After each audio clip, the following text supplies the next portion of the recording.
जी, जहां तक डिप्लोमेसी की बात है, भारत की भूमिका स्पष्ट है। शुरुआत से ही हमने इस संघर्ष को लेकर अपनी गहरी चिंता व्यक्त की है। मैंने स्वयं भी पश्चिम एशिया की सभी संबंधित नेताओं से बातचीत की है। मैंने सभी से तनाव को कम करने और इस संघर्ष को खत्म करने का आग्रह किया है। भारत ने नागरिकों, एनर्जी और ट्रांसपोर्ट से जुड़े इंफ्रास्ट्रक्चर पर हमलों का विरोध किया है। कमर्शियल जहाजों पर हमला और हॉर्मुज स्ट्रेट जैसे अंतर्राष्ट्रीय जलमार्ग में रुकावट अस्वीकार्य है। भारत डिप्लोमेसी के जरिए युद्ध के इस माहौल में भी भारतीय जहाजों के सुरक्षित आवागमन के लिए निरंतर प्रयास कर रहा है।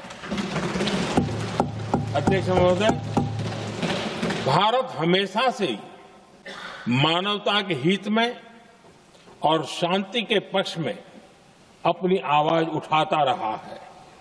मैं फिर कहूंगा कि बातचीत और कूटनीति ही इस समस्या का समाधान है। हमारे हर प्रयास तनाव को कम करने, इस संघर्ष को समाप्त करने के लिए है। इस युद्ध में किसी के भी जीवन पर संकट मानवता के हित में नहीं है। इसलिए भारत का प्रयास सभी पक्षों को जल्द से जल्द शांतिपूर्ण समाधान के लिए प्रोत्साहित करने का है। अध्यक्ष जी, जब ऐसे संकट आते हैं तो कुछ तत्व इसका गलत फायदा उठाने की कोशिश भी करते हैं। इसलिए कानून व्यवस्था सुनिश्चित करने वाली सभी एजेंसियों को अलर्ट पर रखा गया है।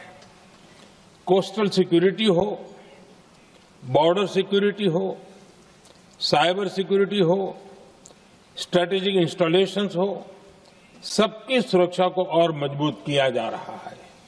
अध्यक्ष जी, इस युद्ध के कारण दुनिया में जो कठिन हालात बने हैं, उनका प्रभाव लंबे समय तक बने रहने की आशंका है।